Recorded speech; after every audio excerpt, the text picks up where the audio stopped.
1월 30일부터 특례 보금자리론 신청 접수, 금융위원회에서 보도 자료가 나왔는데요. 지금 대출은 딱 두 가지입니다. 디딤돌 대출하고 특례 보금자리론. 기존 보금자리론과 적격 대출이 합쳐진 거죠. 그 두 상품의 장점들이 합쳐졌다고 보시면 됩니다. 보금자리론은 좋은데 소득 기준이 있어서 아무나 받지 못했어요. 근데 이번에 나온 특례 보금자리론은 말 그대로 특례입니다. 집값이 9억 이하이기만 하면 되고 소득 기준도 없어요. 오늘 영상은 우리가 부동산을 사면서 꼭 필요한 대출에 대한 내용이고, 자격 조건이 되시는 분들은 꼭 대출 받으셔서 좋은 기회를 활용하시길 바랍니다. 영상 보시기 전에 좋아요 한번 부탁드릴게요. 그럼 바로 본론으로 들어가겠습니다. 대출 한도는 9억 원 이하 주택에서 최대 5억까지 가능해요. 금리는 4.25에서 4.55%가 적용 금리입니다. 시중은행의 금리보다는 살짝 낮은 느낌이죠. 이 금리는 고정금리이기 때문에 앞으로 금리가 올라가지 않습니다. 또 특례 보금자리론의 장점은 중도 상환 수수료가 없는 게 최고 장점이에요.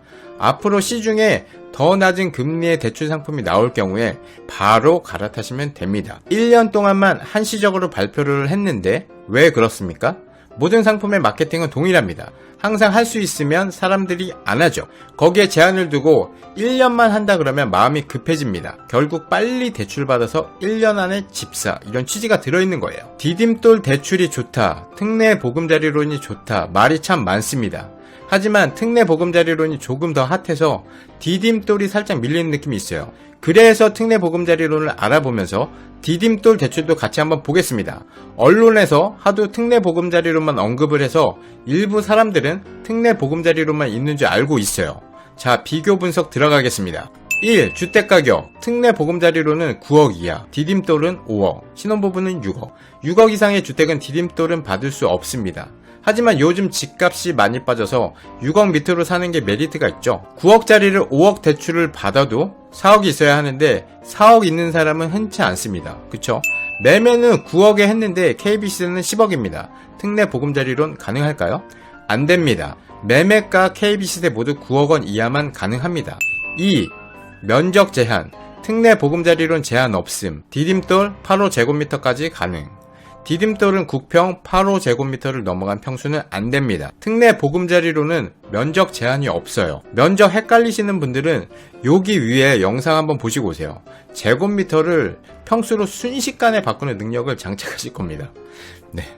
3. 소득. 특례 보금자리론 제한 없음. 디딤돌 6천에서 7천. 요즘 맞벌이 하시는 분들은 대부분 소득이 6천이 넘어갈 텐데 리미티드에 걸리는 거죠. 생애 최초이거나 신혼부부, 자녀가 2명 이상 있으면 소득 7천만원까지 가능합니다. 특례 보금자리론은 소득을 안 보는데요. 와, 그럼 난 소득 없어도 대출 받을 수 있어요? 이게 좀 말장난이에요.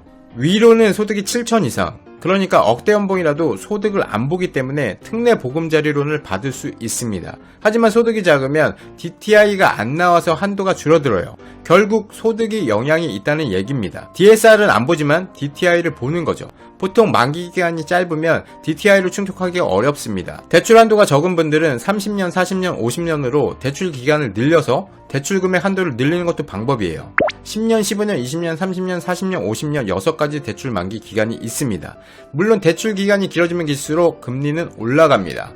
만기가 짧은 대출은 다음 대출을 받을 때 DSR이나 DTI에 영향을 주기 때문에 만기는 최대한 길게 하시는 게 좋습니다. 만기가 길다고 언제 갚냐 걱정을 하시는데 원래 대출은 갚는 게 아니에요.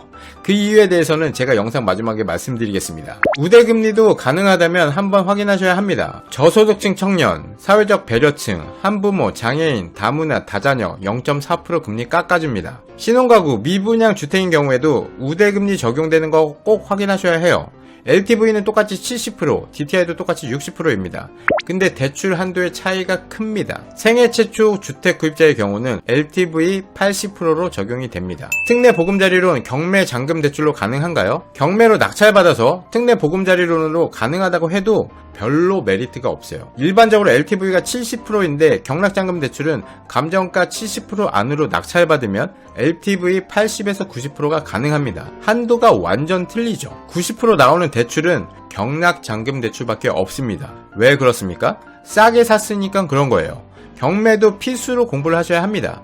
제 영상 중에 빨간 테두리가 있는 영상이 있는데 1강부터 쭉 한번 보시면 경매 공부하는 데 많이 도움이 되실 거예요. 4. 한도. 특례보금자리론 5억, 디딤돌 2.5억.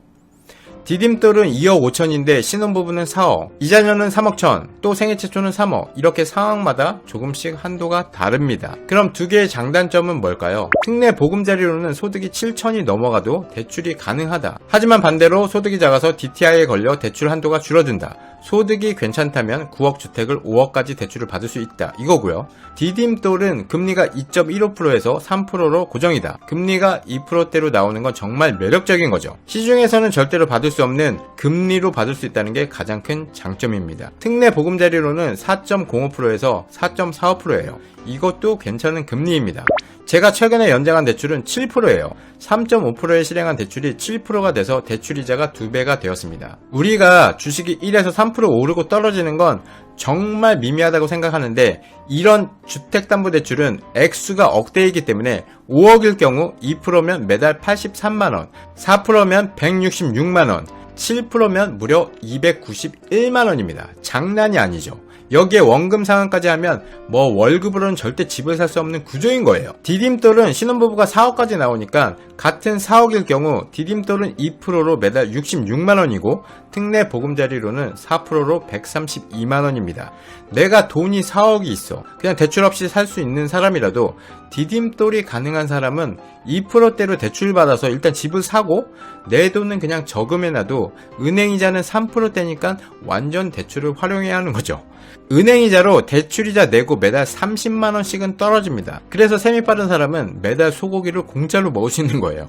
이게 부동산 경매로 낙찰받아서 월세 세팅하는 기본 메커니즘입니다. 임대료 받아서 대출이자 내고 임대 수익 만들기, 바로 이거죠. 소득이 6천만원 이하이고 매입하려는 집이 5억 이하라면 대출금 플러스 내 가용자금으로 가능하다고 했을 때 디딤돌로 가는 게 유리합니다. 대출이자가 정말 너무 저렴해요. 거기에 최장 50년간 고정금리입니다. 이런 건 정말 잘 활용하셔야 하는 거죠. 주택가격이 5억 이상 되고 면적도 9평 84제곱미터 이상으로 가고 싶고 소득도 7천이 넘어서 디딤돌이 불가능하다면 특례보금자리론으로 가시면 됩니다. 또 디딤돌 대출은 1개월 이내 전입, 1년 실거주 요건이 있습니다. 즉 실거주할 집만 대출해줄게 이거고요. 특례보금자리로는 실거주 의무가 없습니다. 그러니까 집 사서 전월세 줘도 되는 거예요. 디딤돌은 무주택자만 가능하고 특례보금자리로는 1주택자도 2년 안에 기존 주택 처분 조건으로 가능합니다. 그리고 두 상품의 지원 요건을 모두 충족한 경우에는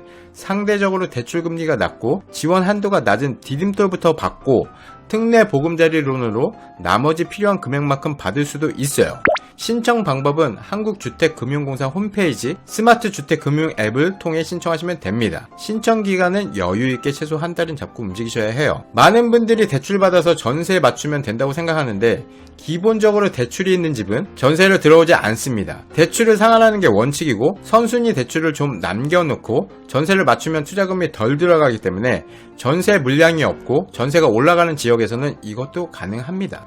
대출금에 전세 보증금을 더한 금액이 KB 시세를 넘지 않는다면 보증보험이 나옵니다. 임차인에게 보증보험을 들어주고 이렇게 사두는 것도 방법이죠. 근데 돈이 부족해서 그냥 못한다고 포기합니다. 또 월세는 대출이 있어도 상관이 없어요. 꼭 내가 집을 사서 실거주를 해야 한다는 편견도 버리셔야 합니다. 여러분들이 집을 못 사는 가장 큰 이유는 내가 살고 싶은 집만 바라보기 때문이에요. 집을 사는 이유는 내 거주 환경을 안정적으로 하기 위함도 분명히 있습니다. 하지만 투자라는 요소가 들어가는 것도 부정할 수 없어요. 그럼 수익을 낼 수 있다면 내가 살지 못하는 지역까지도 보실 필요가 있습니다. 많이 떨어진 곳의 물건을 저렴하게 대출을 이용해서 매입해둔다면 시간이 지나 가격 회복을 했을 때 수익을 낼 수 있는 거예요. 꼭 올라야만 수익을 낼 수 있다는 것은 편견입니다. 그냥 시세보다 싸게 사서 시세에 팔아도 수익이 나는 거죠. 일반 서민들은 대출금에 대해서 굉장히 두려워하고 빨리 갚아버려야지 하는 생각을 많이 합니다. 그러나 여러분들이 꼭 명심하셔야 하는 부분은 대출은 절대 갚는 게 아닙니다. 아니에요. 50년 동안 대출을 다 갚으면 인생은 이미 끝자락에 들어가 있어요. 대출 없이 집 있는 사람이야 라고 말하는 것은 절대 자랑이 아닙니다. 강남에 수백억, 수천억짜리 빌딩은 전부 대출을 끼고 있어요. 부자들은 돈이 생기면 하나 더 살 생각을 하지 대출을 갚아서 대출이 없는 집을 가지고 있겠다고 생각하는 사람은 없습니다. 그러나 가난한 사람들은 대출을 무서워하고 빚이 있는 것을 창피하다고 생각하죠. 지금같이 하락하는 시기에 부자들은 현금을 더 늘리고 공격적으로 매수할 준비를 하고 있습니다. 기회가 왔을 때 주저하지 않고 공격적으로 투자를 해야 해요. 하지만 대부분의 사람들은 지금이 기회인 줄 알면서도 현금이 없어서 자산을 싸게 살 기회를 놓쳐버립니다. 이게 부자와 가난한 사람의 자산 격차가 계속 벌어지는 이유예요. 미국의 50조 부자 댄페냐가 이런 말을 했습니다. 당신의 친구 3명만 보여주십시오. 당신의 미래를 알려드리겠습니다. 이 말은 여러분들 주변에는 항상 늘 긍정적이고 투자에 관심이 많은 사람들로 채워두셔야 한다는 말입니다. 긍정적인 사람들과 있으면 재밌는 세상이 되지만 부정적인 사람들과 부정적인 이야기를 나누면 나도 모르게 사고방식이 부정적이 되어버립니다. 전염병이에요. 저 인간은 부모 댁에 저렇게 되었다. 이제 계속 폭락이고 인구 감소에 우리나라 부동산은 끝났어. 주식하면 골로 간다. 우리나라 자영업자 10명 중 9이 망한다. 레드오션이야. 끝물이야. 늦었어. 그거 안 될 것 같아. 이런 소리밖에 안 합니다. 여러분들의 소중한 시간을 이런 부정적인 사람들에게 쓰지 마세요. 그런 친구가 주변에 없다면 요즘 대중매체인 유튜브를 통해서 본인의 투자 스타일과 맞는 여러 개의 채널을 보시길 바랍니다. 체험별TV는 여러분들에게 긍정적인 마인드를 드릴 수 있도록 항상 노력하겠습니다. 구독 눌러주시면 저랑 친구가 되는 거예요. 댓글로 안부도 좀 전해주시고 악플 말고 좀 좋은 말씀도 부탁드릴게요. 구독, 좋아요 해주실 거죠? 살짝 구질구질한 것 같네요. 그만할게요. 오늘 영상은 여기까지 하겠습니다. 긴 영상 봐주셔서 감사드립니다. 이상 여러분의 친구 체험별님이었습니다. 쌩이에요.